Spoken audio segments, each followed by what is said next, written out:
What's up, everyone? DefyNewYork.com here with a brand new video. Today we're looking at the Puma Ignite Evoknit. So before I start the video, I just want to send a major thank you to Puma for sending me these. I greatly appreciate it. And for those of you that follow me on Instagram, then you know that I've been holding on to these just for a little while. I wanted to do that because I wanted to give them a little test spin before I made the video. Not just a typical casual walk. So they first things first, they come in this box, which is nice, pretty big too, and they slide out, and it's like a thick foam.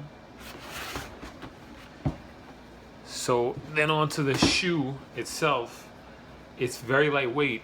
The midsole is a little chunky. It's a little heavy, but it's comfortable, very comfortable. We'll get into that.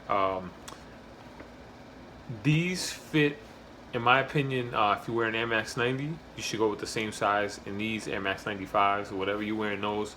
Pick up in these, but you'll be delighted to know that you're gonna have some room in the width department. It's a very cozy feel to this shoe. And so if you like a shoe that's gonna fit you tight, then maybe you should go like a half size down then. But I would recommend whatever you wear in the MX 90s, MX 95s, ASIC Gel Light 3s, things like that. I would pick up in the same size in these.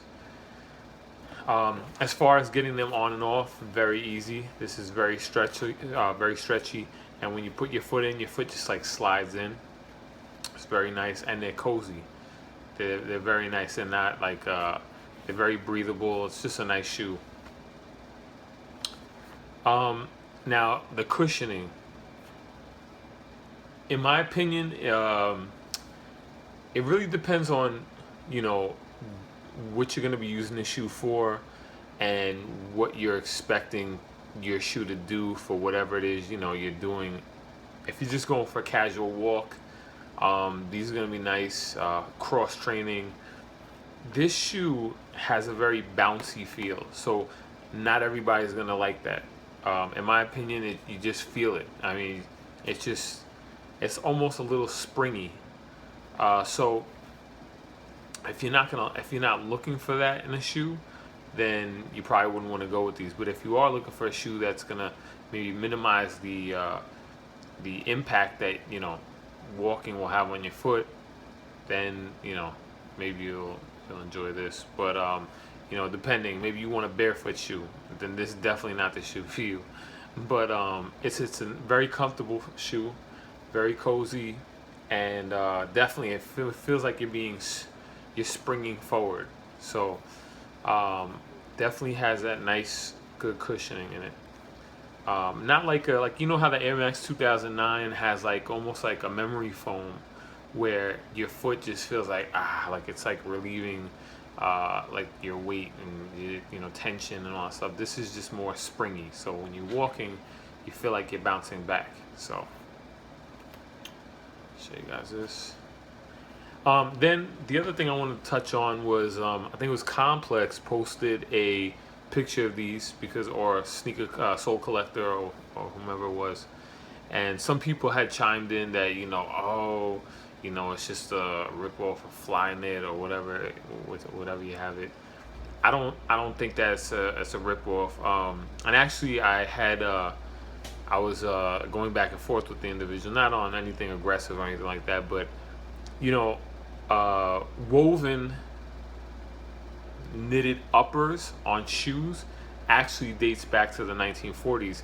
And when Nike had an injunction placed on Adidas for their Prime Knit, Adidas had that injunction lifted, citing an old patent. Now, they didn't say which patent it was, but I did some digging and I did find it out. The link's going to be in the box below. But yeah, the technology, granted, it's not going to be the same as this or Flyknit or Prime Knit. It's not going to be in the same ballpark, or even Skechers knockoff,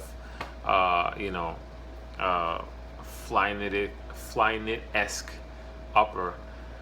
But it still shows that the whole concept behind it, and very similar well, basically the foundation for what we have today dates back to the 1940s. So this is not anything new. They just evolved it. It's the same thing with Nike Air and Reebok pumps. The Reebok pump dates back to the 1800s, the technology for it, as does Air in the midsole, and they both cite the same patent, which is the pneumatic insole, PNEUMATIC insole, and you can look that up. It's actually on my site.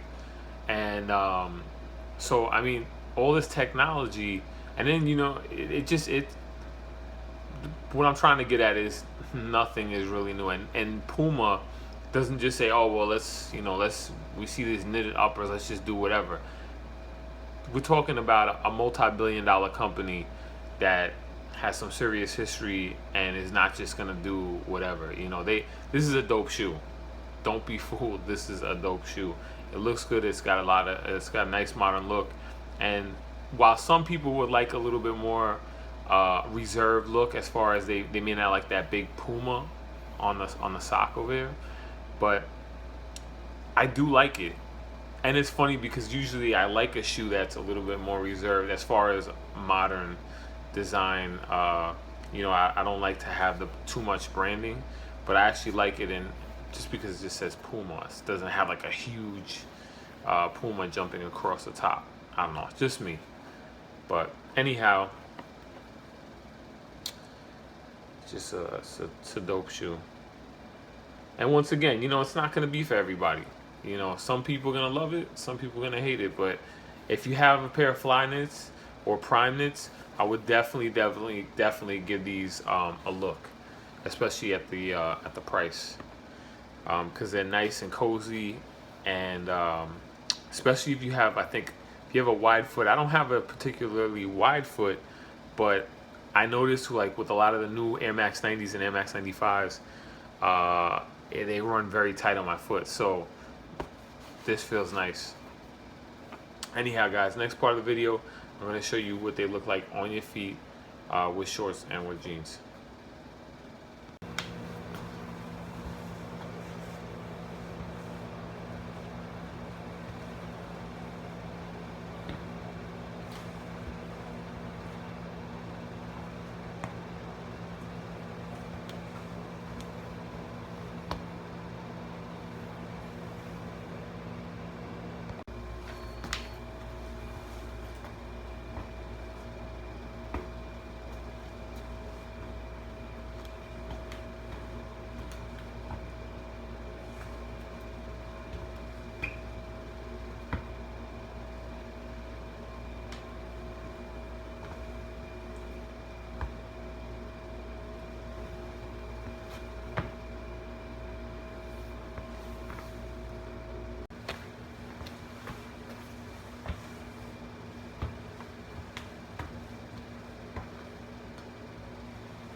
All right, everyone, so you guys see what they look like on their feet.